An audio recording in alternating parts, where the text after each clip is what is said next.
Halo semua, tuan-tuan dan puan yang amat dihormati sekalian. Kita mendengar satu isu ataupun kekecauan di Dewan baru-baru ini.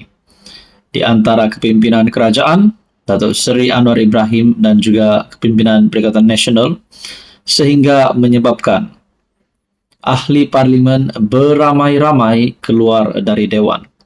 Nah, apa yang berlaku selepas itu? Apa keputusan ataupun apa saja berita susulan selepas situasi ataupun insiden ini berlaku dengan keputusan ahli parlimen beramai-ramai keluar dari Dewan? Apa yang berlaku selepas itu? Pasti banyak spekulasi yang dibuat. Adakah di sini Radzi Jidin, salah satu ahli parlimen PN, salah satu pemimpin PN yang dapat dikaitkan dengan situasi tersebut dengan Datuk Seri Anwar Ibrahim? Pasti banyak spekulasi yang dibuat. Adakah pemimpin PN yang bersalah ataupun mungkin sebaliknya?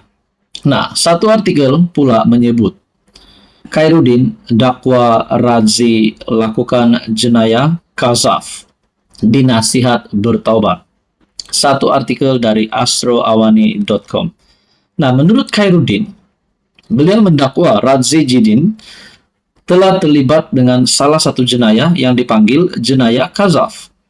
Dalam artikel ini, Muhammad Khairuddin berkata, qazaf juga termasuk dalam kategori jenayah hudud serta antara dosa besar. Radzi mengeluarkan perkataan berkenaan ketika bertikam lidah dengan Anwar di Dewan Rakyat.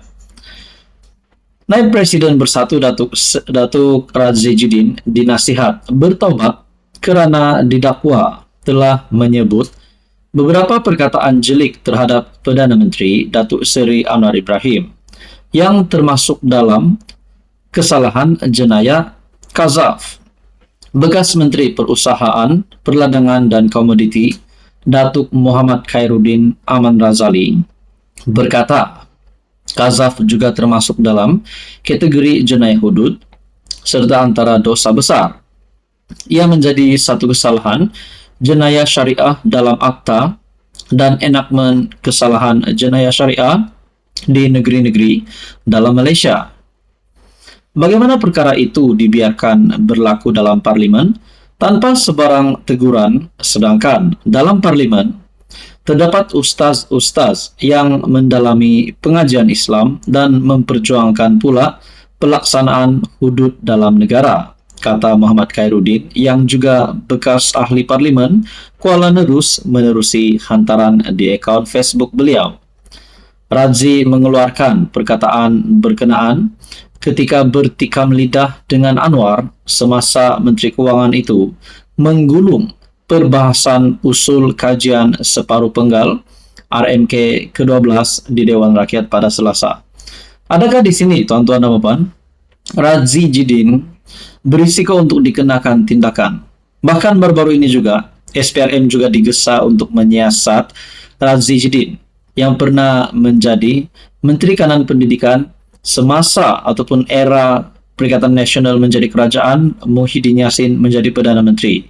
Hari ini pula Khairuddin sekali lagi didakwa melakukan jenayah qazaf Khairuddin mendakwa Radzi Jidin melakukan jenayah qazaf. Bahkan Khairuddin juga menasihati Radzi Jidin agar dinasihati untuk bertaubat. Bagi saya ini satu lagi keputusan yang pasti mengejutkan. Kepimpinan Perikatan Nasional, apakah yang akan berlaku kepada Radzi Jidin selepas ini? Teruskan bersama di dalam channel ini untuk info yang seterusnya. Halo semua, salam sejahtera Malaysia. Saudara-saudara yang amat dihormati sekalian, masih lagi ramai yang bercakap tentang pelantikan Tun Mahathir sebagai penasihat untuk 4 negeri takbiran PAS ataupun Perikatan Nasional. Salah satu yang telah membuat satu komen ataupun respon pandangan yang pasti mengejutkan ramai adalah dari Menteri Besar Kedah sendiri, yaitu Muhammad Sanusi. Ada yang kata ini salah satu misi untuk mengangkat Tun Mahathir menjadi Perdana Menteri kali ketiga setelah beliau dilantik menjadi penasihat untuk 4 negeri Perikatan Nasional. Ada juga kata, pemerhati politik yang lain saya lihat, ada juga kata, Mahathir menjadi Perdana Menteri untuk 4 negeri Perikatan Nasional. Nah, spekulasi yang lain pula ada mengatakan, bagaimana pula dengan kepimpinan Perikatan Nasional yang lain? Tidak adakah pemimpin-pemimpin di dalam PN, di dalam Bersatu, di dalam PAS yang boleh dilantik sebagai penasihat selain Mahathir yang bukan sebagai ahli parlimen? Tidak ada kuasa hari ini. Bagaimana pula dengan status Ketua Pembangkang Hamzah Zainuddin? Bukankah beliau juga adalah seorang pemimpin yang hebat? Bagaimana pula dengan Muhyiddin Yassin? Selaku pengerusi Perikatan Nasional, Presiden Bersatu, bahkan beliau juga mempunyai pengalaman menjadi Perdana Menteri.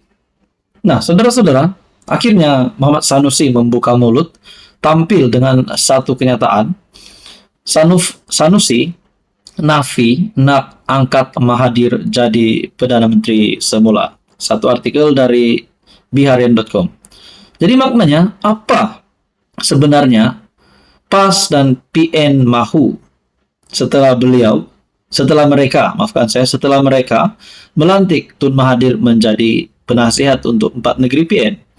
Adakah hanya sekadar pengaruh Tun Mahathir ataupun hanya untuk pengalaman Tun Mahathir dan tidak ada apa-apa lantikan yang lebih besar selepas ini untuk Tun Mahathir? Akhirnya Menteri Besar Datuk Seri Muhammad Sanusi menepis dakwaan Tun Dr. Mahathir Mohamad akan diberikan kuasa selepas dilantik sebagai penasihat tidak rasmi kepada 4 negeri yang dikuasai PN.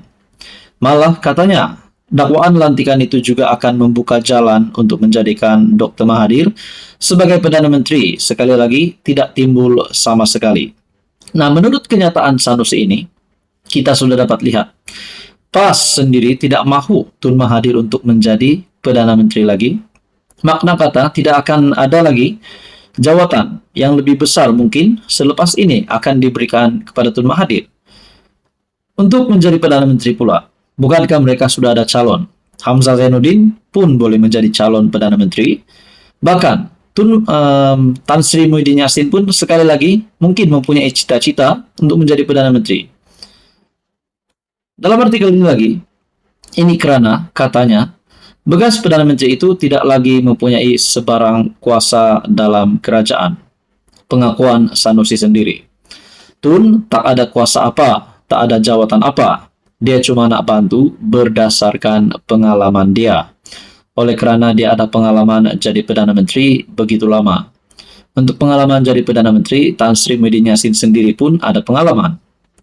Lagipun dia ada rangkaian dan perhubungan yang bagus dalam pelaburan, dia sanggup nak bantu. Apa salahnya? Sesiapa yang ingin membantu, kami alu-alukan termasuk Perdana Menteri Datuk Seri Anwar Ibrahim menurut Sanusi. Wow. Beliau berkata demikian ketika selepas mengadakan mesyuarat bersama Lembaga Pengarah Kulim Teknologi Park Corporation. Sanusi yang juga pengerusi PN Negeri mengulas dakwaan bekas Ketua Menteri Sabah Datuk Seri Saleh Said keruak bahawa langkah melantik Dr. Mahathir sebagai penasihat bagi 4 negeri dikuasai PN berkemungkinan mahu menjadikan beliau sebagai Perdana Menteri semula. Mengulas lanjut, Muhammad Sanusi berkata bahawa langkah SG4 ataupun State Government 4 bukan untuk mencabar kuasa kerajaan persekutuan dalam menarik pelaburan ke negeri-negeri pimpinan PN. Jadi di sini adakah Tun Mahathir menjadi penasihat semata-mata untuk menjadi penasihat dan tidak ada lagi jawatan yang lain yang lebih besar akan dipertanggungjawabkan kepada Tun Mahathir? Ada juga kata Tun Mahathir patut berhenti dari melibatkan diri dari politik. Nah, saudara-saudara, tuan-tuan dan puan, ada juga kata, tidakkah Hamzah Zainuddin dan Muhyiddin Yassin pula akan merasa kecil hati dengan pelantikan Tun Mahathir itu? Nah, semuanya akhirnya berakhir dengan spekulasi. Akhirnya Sanusi buat pengakuan, nafi nak angkat Mahathir jadi Perdana Menteri semula. Apa pula komen Anda, saudara-saudara, tuan-tuan dan puan? Teruskan bersama di dalam channel ini untuk info yang seterusnya. Mohon bantu channel ini dengan menekan butang like, share, dan juga subscribe.